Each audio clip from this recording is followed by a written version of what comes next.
Education അക്കാദമിയുടെ ഒരു പുതിയ വീഡിയോയിലേക്ക് സ്വാഗതം.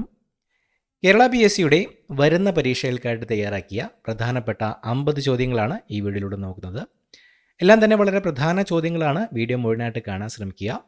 ഒപ്പം തന്നെ ഇതുപോലുള്ള വീഡിയോസ് നിങ്ങൾ പ്രതീക്ഷിക്കുന്നുണ്ടെങ്കിൽ തീർച്ചയായിട്ടും ലൈക്ക് ചെയ്യാനും മറക്കരുത്. അപ്പോൾ നമുക്ക് ചോദ്യങ്ങളിലേക്ക് കിടക്കാം. ഭൂവിസ്തൃതിയുടെയും ജനസംഖ്യയുടെയും കാര്യത്തിൽ ഇന്ത്യയുടെ ആഗോള റാങ്കിംഗ് എന്താണ്? വിസ്തൃതിയിൽ ലോകത്ത് 7ാം സ്ഥാനത്തും ജനസംഖ്യയിൽ 1ാമതും. ഭൂവിസ്തൃതിയിൽ ലോകത്ത് 7ാം സ്ഥാനവും ജനസംഖ്യയിൽ 1ാമതുമാണ് നിലവിൽ ഇന്ത്യ.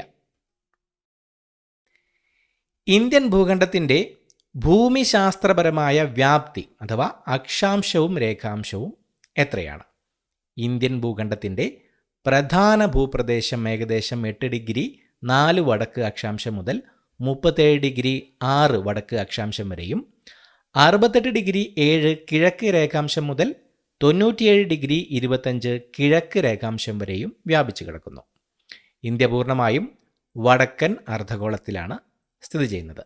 ഇന്ത്യൻ ഭൂഖണ്ഡത്തിൻ്റെ ഭൂമിശാസ്ത്രപരമായ വ്യാപ്തി അക്ഷാംശവും രേഖാംശവും പ്രധാന ഭൂപ്രദേശം ഏകദേശം 8 ഡിഗ്രി 4 വടക്ക് അക്ഷാംശം മുതൽ 37 ഡിഗ്രി 6 വടക്ക് അക്ഷാംശം വരെയും 68 ഡിഗ്രി 7 കിഴക്ക് രേഖാംശം മുതൽ 97 ഡിഗ്രി 25 കിഴക്ക് രേഖാംശം വരെയും വ്യാപിച്ചു കിടക്കുന്നു. ഇന്ത്യ പൂർണ്ണമായും വടക്കൻ അർദ്ധഗോളത്തിലാണ് സ്ഥിതി ചെയ്യുന്നത്. ഇന്ത്യക്ക് എത്ര സംസ്ഥാനങ്ങളും കേന്ദ്രഭരണ പ്രദേശങ്ങളും ഉണ്ട്? 28 സംസ്ഥാനങ്ങളും 8 കേന്ദ്രഭരണ പ്രദേശങ്ങളും. ഇന്ത്യക്ക് 28 സംസ്ഥാനങ്ങളും 8 കേന്ദ്രഭരണ പ്രദേശങ്ങളുമാണ് നിലവിൽ ഉള്ളത്. ഇന്ത്യൻ ഭൂഖണ്ഡത്തിലെ 4 പ്രധാന ഭൗതിക മേഖലകൾ ഏതൊക്കെയാണ്? മഹാപർവ്വത മേഖല അഥവാ ഹിമാലയം, ഇന്തോ ഗംഗാ സമതലങ്ങൾ, പെനിൻസുലാർ പീഠഭൂമി, മരുഭൂമി മേഖല. മഹാപർവ്വത മേഖല അഥവാ ഹിമാലയം, ഇന്തോ ഗംഗാ സമതലങ്ങൾ, പെനിൻസുലാർ പീഠഭൂമി, മരുഭൂമി മേഖല എന്നിവയാണ് ഇന്ത്യൻ ഭൂഖണ്ഡത്തിലെ 4 പ്രധാന ഭൗതിക മേഖലകൾ. ഏതൊക്കെ പ്രമുഖ പർവ്വതനിരകളാണ് പെനിൻസുലാർ പീഠഭൂമിയുടെ ഭാഗമായിരിക്കുന്നത്? ആരവല്ലി, വിന്ധ്യ, സത്പുര, പശ്ചിമഘട്ടം, പൂർവഘട്ടം. ആരവല്ലി, വിന്ധ്യ, സത്പുര, പശ്ചിമഘട്ടം, പൂർവഘട്ട മലനിരകളാണ് പെനിൻസുലാർ പീഠഭൂമിയുടെ ഭാഗമായിരിക്കുന്നത്. ഡെക്കാൻ മേഖലയിലെ പടിഞ്ഞാറോട്ട് ഒഴുകുന്ന 2 പ്രധാന നദികൾ ഏതൊക്കെയാണ്? നർമ്മദ, തപ്തി. നർമ്മദയും തപ്തിയുമാണ് ഡെക്കാൻ മേഖലയിലെ പടിഞ്ഞാറോട്ട് ഒഴുകുന്ന 2 പ്രധാന നദികൾ. ഇന്ത്യയിലെ നദീതടങ്ങളുടെ 4 വിഭാഗങ്ങൾ ഏതൊക്കെയാണ്? ഹിമാലയൻ നദികൾ, ഡെക്കാൻ നദികൾ, തീരദേശ നദികൾ, ഉൾനാടൻ നീർത്തട നദികൾ. ഹിമാലയൻ നദികൾ, ഡെക്കാൻ നദികൾ, തീരദേശ നദികൾ, ഉൾനാടൻ നീർത്തട നദികൾ എന്നിവയൊക്കെയാണ് ഇന്ത്യയിലെ 4 നദീതട വിഭാഗങ്ങൾ. ഇന്ത്യയുടെ കാലാവസ്ഥയുടെ വിശാലമായ വർഗീകരണം എന്താണ്? ഉഷ്ണമേഖല, മൺസൂൺ കാലാവസ്ഥ. ഇന്ത്യയുടെ കാലാവസ്ഥ ഉഷ്ണമേഖല, മൺസൂൺ കാലാവസ്ഥയാണ്. തെക്കു പടിഞ്ഞാറൻ മൺസൂൺ സാധാരണയായി ഏത് മാസങ്ങളിലാണ് സംഭവിക്കുന്നത്? ജൂൺ മുതൽ സെപ്റ്റംബർ വരെ.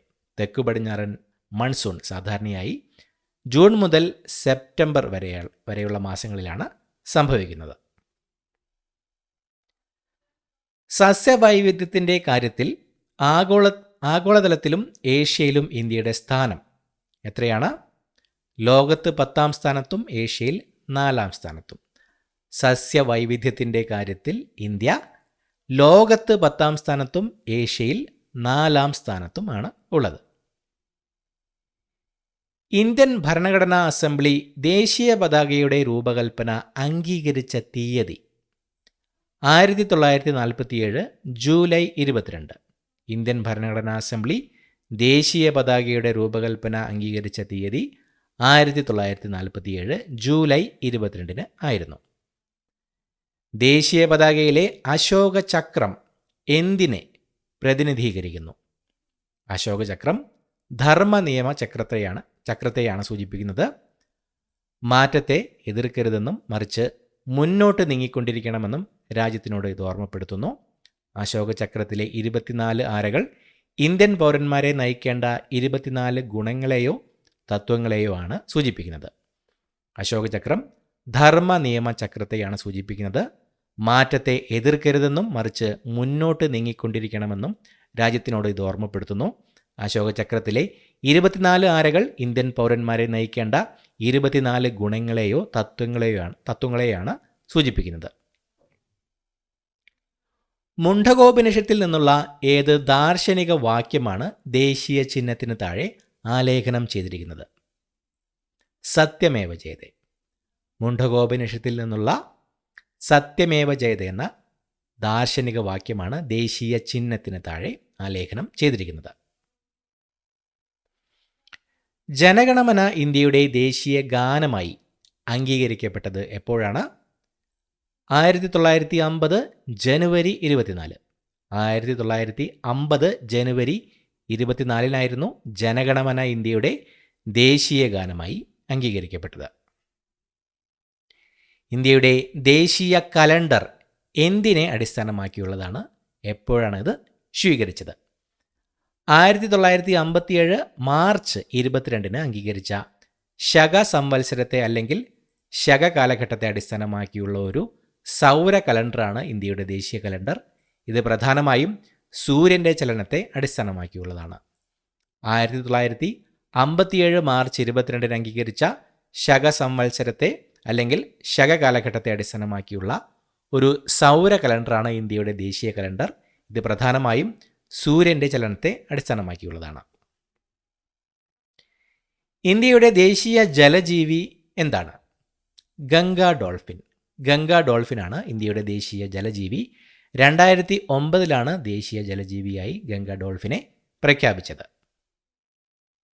ഇന്ത്യൻ ഭരണഘടനാ അസംബ്ലി അംഗീകരിച്ചതും നടപ്പിലാക്കിയതും എന്നാണ്? ഇന്ത്യൻ ഭരണഘടനാ അസംബ്ലി അംഗീകരിച്ച തീയതി 26 നവംബർ 1949. ഇന്ത്യൻ ഭരണഘടനാ അസംബ്ലി നടപ്പിലാക്കിയ തീയതി 26 ജനുവരി 1950. 1949 നവംബർ 26 ഇന്ത്യൻ ഭരണഘടനാ അസംബ്ലി അംഗീകരിച്ചത്.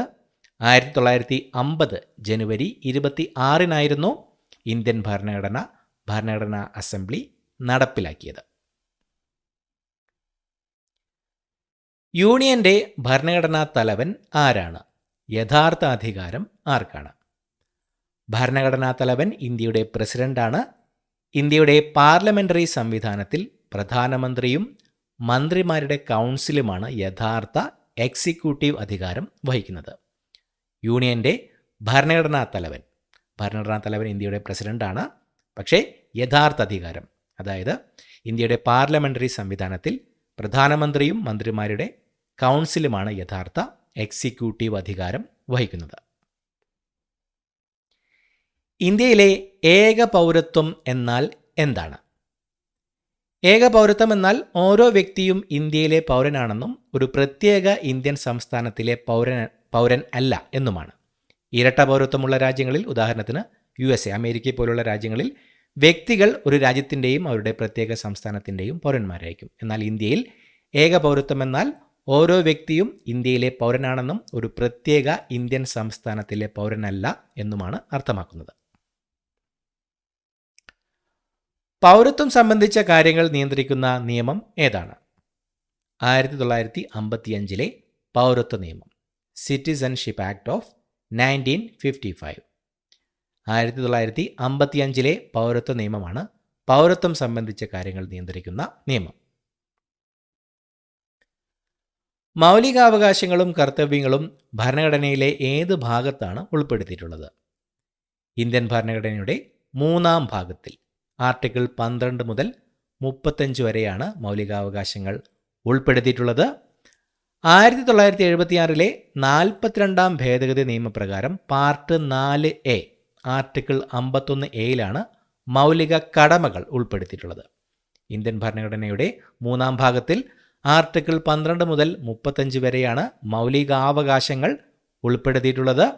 1976 42 ഭേദഗതി നിയമപ്രകാരം പാർട്ട് 4A ആർട്ടിക്കിൾ 51A മൗലിക കടമകൾ ഉൾപ്പെടുത്തിയിട്ടുള്ളത്. ഇന്ത്യൻ രാഷ്ട്രപതിയെ ആരാണ് തിരഞ്ഞെടുക്കുന്നത്? പാർലമെന്റ് ഉൾപ്പെടെ രാജ്യത്തെ വിവിധ നിയമനിർമ്മാണ സഭകളിൽ നിന്നുള്ള തിരഞ്ഞെടുക്കപ്പെട്ട അംഗങ്ങൾ. പാർലമെന്റ് ഉൾപ്പെടെ രാജ്യത്തെ വിവിധ നിയമനിർമ്മാണ സഭകളിൽ നിന്നുള്ള തിരഞ്ഞെടുക്കപ്പെട്ട അംഗങ്ങളാണ് ഇന്ത്യൻ രാഷ്ട്രപതിയെ തിരഞ്ഞെടുക്കുന്നത്. ഇന്ത്യയുടെ രാജ്യസഭയുടെ എക്സ് ഒഫീഷ്യോ ചെയർമാൻ ആരാണ്? ഉപരാഷ്ട്രപതി. ഉപരാഷ്ട്രപതിയാണ് ഇന്ത്യയുടെ രാജ്യസഭയുടെ എക്സ് ഒഫീഷ്യോ ചെയർമാൻ. ലോക്സഭയുടെ പരമാവധി അംഗസംഖ്യ എത്രയാണ്? 550 അംഗങ്ങൾ. ലോക്സഭയുടെ പരമാവധി അംഗസംഖ്യ 550.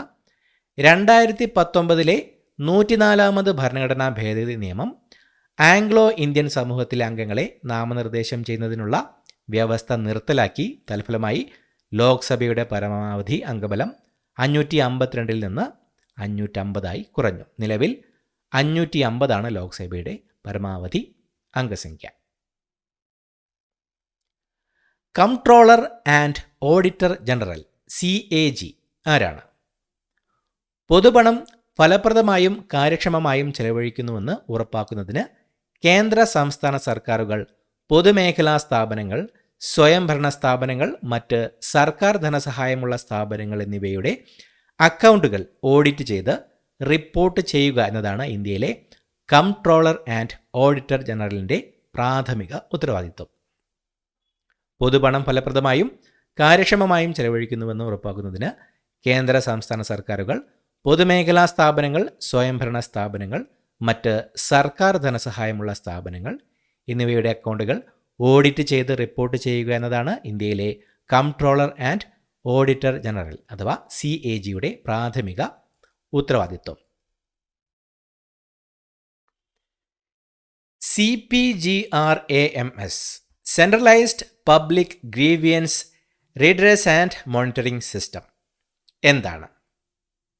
പൗരന്മാർക്ക് പരാതികൾ രജിസ്റ്റർ ചെയ്യുന്നതിനും മന്ത്രാലയങ്ങൾ, വകുപ്പുകൾ, സംസ്ഥാന അധികാരികൾ എന്നിവരുമായി അവരുടെ സ്ഥിതി വിവരങ്ങൾ ട്രാക്ക് ചെയ്യുന്നതിനുമായി ഇന്ത്യൻ സർക്കാർ ആരംഭിച്ച ഒരു ഓൺലൈൻ പ്ലാറ്റ്ഫോമാണ് CPGRAMS centralised public grievance redress and monitoring system. പൗരന്മാർക്ക് പരാതികൾ രജിസ്റ്റർ ചെയ്യുന്നതിനും മന്ത്രാലയങ്ങൾ, വകുപ്പുകൾ, സംസ്ഥാന അധികാരികൾ എന്നിവരുമായി അവരുടെ സ്ഥിതി വിവരങ്ങൾ ട്രാക്ക് ചെയ്യുന്നതിനുമായി ഇന്ത്യൻ സർക്കാർ ആരംഭിച്ച ഒരു ഓൺലൈൻ പ്ലാറ്റ്ഫോം.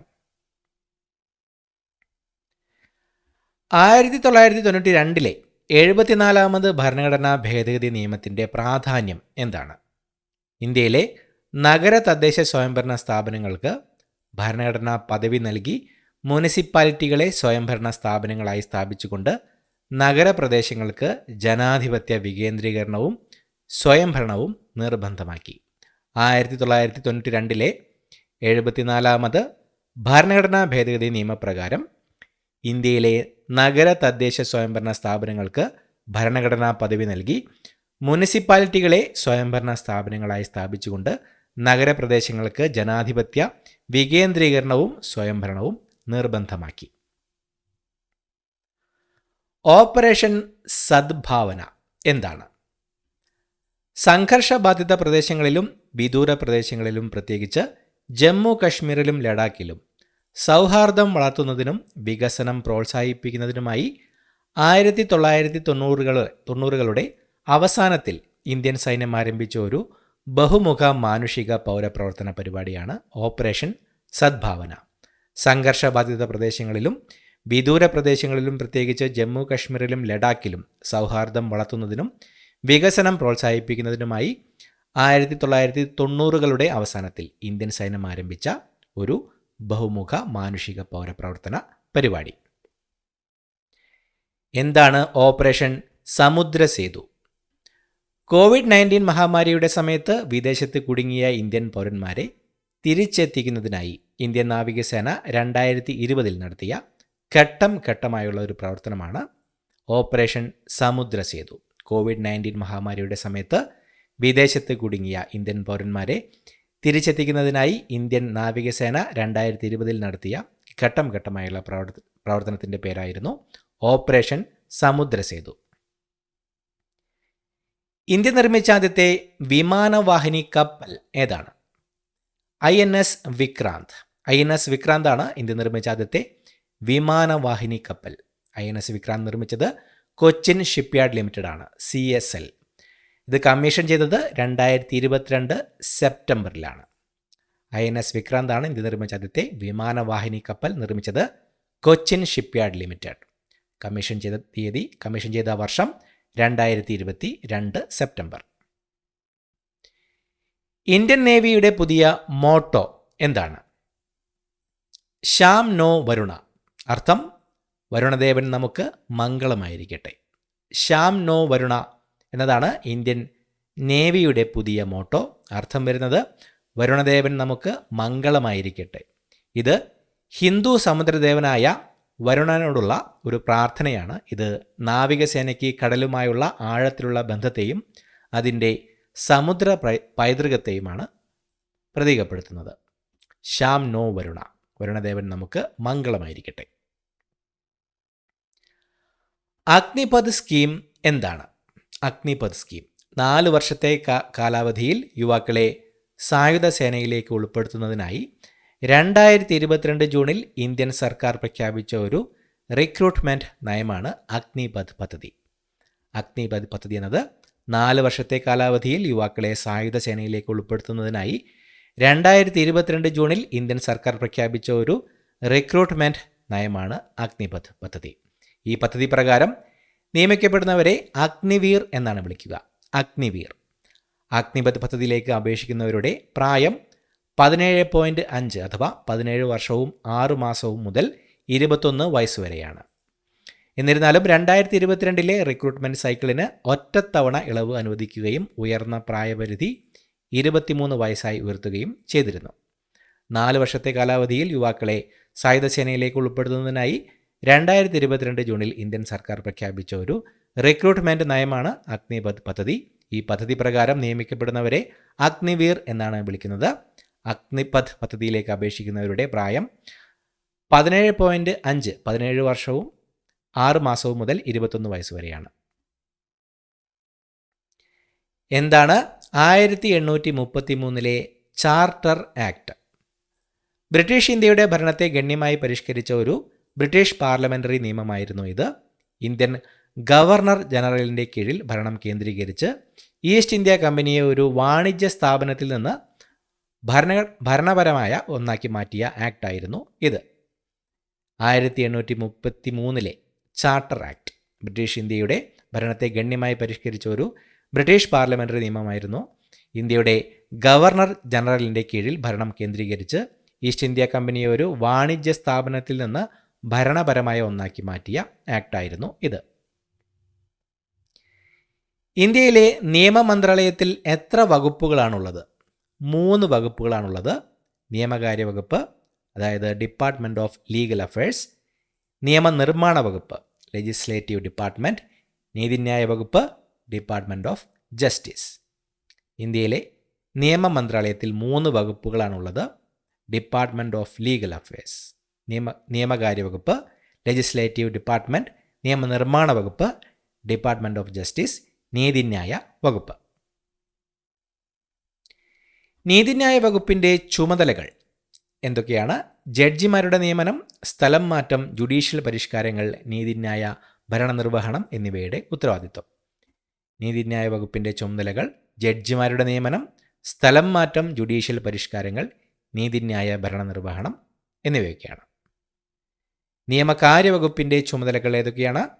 കേന്ദ്ര സർക്കാരിൻ്റെ മറ്റു മന്ത്രാലയങ്ങളുടെയും വകുപ്പുകളുടെയും നിയമപരമായ കാര്യങ്ങളിൽ ഉപദേശിക്കുക എന്നതാണ് ഇതിൻ്റെ ലക്ഷ്യം. കേന്ദ്ര സർക്കാരിൻ്റെ വ്യവഹാരങ്ങളും ഇത് കൈകാര്യം ചെയ്യുന്നു. നിയമകാര്യ വകുപ്പിൻ്റെ ചുമതലകൾ കേന്ദ്ര സർക്കാരിൻ്റെ മറ്റ് മന്ത്രാലയങ്ങളെയും വകുപ്പുകളെയും നിയമപരമായ കാര്യങ്ങളിൽ ഉപദേശിക്കുക, കേന്ദ്ര സർക്കാരിൻ്റെ വ്യവഹാരങ്ങളും കൈകാര്യം ചെയ്യുക.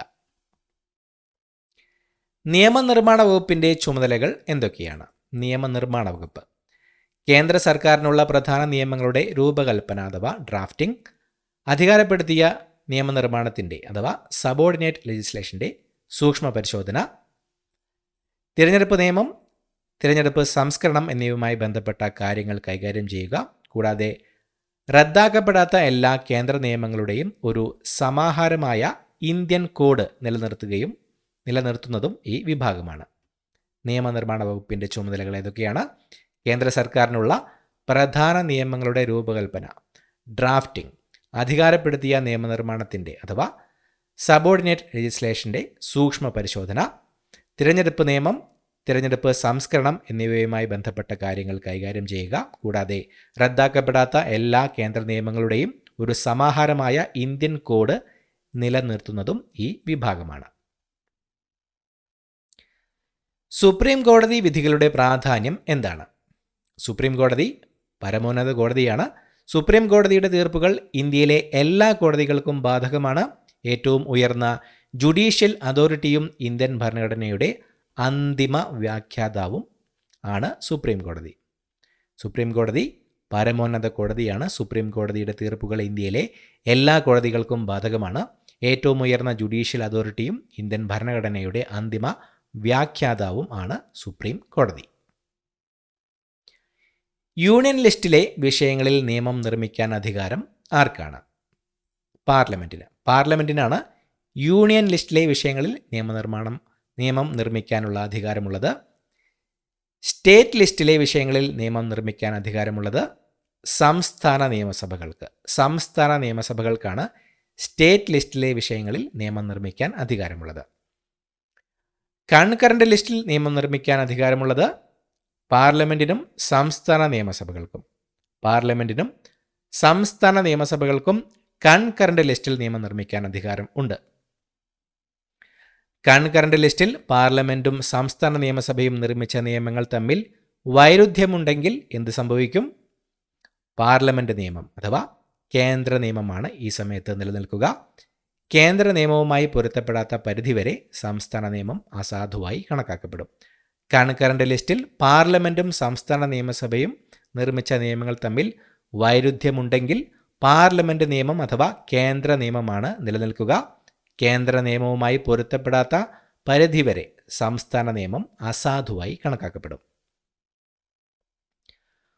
ഓരോ സംസ്ഥാനത്തെയും പരമോന്നത കോടതി ഏതാണ്? ഹൈക്കോടതിയാണ് ഒരു സംസ്ഥാനത്തെ പരമോന്നത കോടതി. ഒരു ജില്ലയിലെ ഏറ്റവും ഉയർന്ന കോടതി ഏതാണ്? ഡിസ്ട്രിക്റ്റ് ആൻഡ് സെഷൻസ് കോടതിയാണ് ഒരു ജില്ലയിലെ ഏറ്റവും ഉയർന്ന കോടതി. ക്രിമിനൽ കേസുകൾ കൈകാര്യം ചെയ്യുമ്പോൾ സെഷൻസ് ജഡ്ജി എന്നും അറിയപ്പെടുന്ന ഒരു ജില്ലാ ജഡ്ജിയാണ് ഈ കോടതിയുടെ അധ്യക്ഷൻ. വധശിക്ഷ ഉൾപ്പെടെ ഏത് ശിക്ഷയും വിധിക്കാൻ സെഷൻസ് ജഡ്ജിക്ക് അധികാരമുണ്ട്. എന്നാൽ വധശിക്ഷ ഹൈക്കോടതി സ്ഥിരീകരിക്കണം. ഒരു ജില്ലയിലെ ഏറ്റവും ഉയർന്ന കോടതിയാണ് ഡിസ്ട്രിക്റ്റ് ആൻഡ് സെഷൻസ് കോടതി. ക്രിമിനൽ കേസുകൾ കൈകാര്യം ചെയ്യുമ്പോൾ സെഷൻസ് ജഡ്ജി എന്നും അറിയപ്പെടുന്ന ഒരു ജില്ലാ ജഡ്ജിയാണ് ഈ കോടതിയുടെ അധ്യക്ഷൻ. വധശിക്ഷ ഉൾപ്പെടെ ഏത് ശിക്ഷയും വിധിക്കാൻ സെഷൻസ് ജഡ്ജിക്ക് അധികാരമുണ്ട്. എന്നാൽ വധശിക്ഷ ഹൈക്കോടതി സ്ഥിരീകരിച്ചിരിക്കണം. സിവിൽ കോടതികളിൽ ജില്ലാ ജഡ്ജിക്ക് താഴെ ഏതൊക്കെ കോടതികളാണ് ഉള്ളത്? മുൻസിഫ്, സബ് ജഡ്ജി, സിവിൽ ജഡ്ജി തുടങ്ങിയ പേരുകളിൽ അറിയപ്പെടുന്ന സിവിൽ അധികാര പരിധിയുള്ള കോടതികൾ. സിവിൽ കോടതികളിൽ ജില്ലാ ജഡ്ജിക്ക് താഴെ ഏതൊക്കെ കോടതികളാണുള്ളത്? മുൻസിഫ്, സബ് ജഡ്ജി, സിവിൽ ജഡ്ജി തുടങ്ങിയ പേരുകളിൽ അറിയപ്പെടുന്ന സിവിൽ അധികാര പരിധിയുള്ള കോടതികൾ. ജില്ലാതല ക്രിമിനൽ കോടതികളിൽ ഉൾപ്പെടുന്നത് judicial magistrate, first class, second class judicial magistrate എന്നിവരുടെ കോടതികൾ. ജില്ലാതല ക്രിമിനൽ കോടതികളിൽ ഉൾപ്പെടുന്നത് chief judicial magistrate, first class, second class judicial magistrate എന്നിവരുടെ കോടതികൾ. പഞ്ചായത്ത് കോടതികൾ ഏതൊക്കെയാണ്? ന്യായ പഞ്ചായത്ത്, പഞ്ചായത്ത് അദാലത്ത്, ഗ്രാമകച്ചേരി തുടങ്ങിയ വിവിധ പേരുകളിൽ പ്രവർത്തിക്കുന്ന കോടതികൾ. ന്യായ പഞ്ചായത്ത്, പഞ്ചായത്ത് അദാലത്ത്, ഗ്രാമകച്ചേരി തുടങ്ങിയ വിവിധ പേരുകളിൽ പ്രവർത്തിക്കുന്ന കോടതികളാണ് പഞ്ചായത്ത് കോടതികൾ. ചെറിയതും പ്രാദേശിക സ്വഭാവമുള്ളതുമായ സിവിൽ ക്രിമിനൽ വാദങ്ങൾക്ക് തീർപ്പുണ്ടാക്കുക എന്നതാണ് ഇവയുടെ ലക്ഷ്യം. ബ്രിട്ടീഷ് ഭരണകാലത്ത് ഇന്ത്യയിലെ കോടതി വിധികൾക്കെതിരായ അപ്പീലുകൾ കേട്ടിരുന്ന ഏറ്റവും ഉയർന്ന ജുഡീഷ്യൽ ഫോറം ഏതാണ്? പ്രിവി കൗൺസിലിൻ്റെ judicial committee of the privy council. British ഭരണകാലത്ത് ഇന്ത്യയിലെ കോടതി വിധികൾക്കെതിരായ അപ്പീലുകൾ കേട്ടിരുന്ന ഏറ്റവും ഉയർന്ന ജുഡീഷ്യൽ ഫോറമായിരുന്നു judicial committee of the privy കൗൺസിലിൻ്റെ judicial committee. 1935 government of India act അവതരിപ്പിച്ചത് എന്തായിരുന്നു? പ്രവിശ്യ സ്വയംഭരണം അവതരിപ്പിക്കുകയും ബ്രിട്ടീഷ് പ്രവിശ്യകളുടെയും നാട്ടുരാജ്യങ്ങളുടെയും ഒരു അഖിലേന്ത്യാ ഫെഡറേഷനായി ഒരു ചട്ടക്കൂട് സ്ഥാപിക്കുകയും ചെയ്തു. 1935 ഗവൺമെൻറ് ഓഫ് ഇന്ത്യ ആക്ട് പ്രകാരം പ്രവിശ്യ സ്വയംഭരണം അവതരിപ്പിക്കുകയും ബ്രിട്ടീഷ് പ്രവിശ്യകളുടെയും നാട്ടുരാജ്യങ്ങളുടെയും ഒരു അഖിലേന്ത്യാ ഫെഡറേഷനായി ഒരു ചട്ടക്കൂട് സ്ഥാപിക്കുകയും ചെയ്തു. 1949 പ്രിവി കൗൺസിലിലേക്കുള്ള അപ്പീലുകൾ നിർത്തലാക്കിയ ശേഷം താൽക്കാലികമായി സമ്പൂർണ്ണ അപ്പീൽ അധികാരം ലഭിച്ചത് ഫെഡറൽ കോടതിക്ക്. 1949 പ്രിവി കൗൺസിലിലേക്കുള്ള അപ്പീലുകൾ നിർത്തലാക്കിയ ശേഷം താൽക്കാലികമായി സമ്പൂർണ്ണ അപ്പീൽ അധികാരം ലഭിച്ചത് ഫെഡറൽ കോടതിക്കായിരുന്നു. ഇത്രയുമാണ് ചോദ്യങ്ങൾ. പുതിയൊരു വീഡിയോയുമായിട്ട് വീണ്ടും കാണാം. Thank you so much for watching. Have A nice day.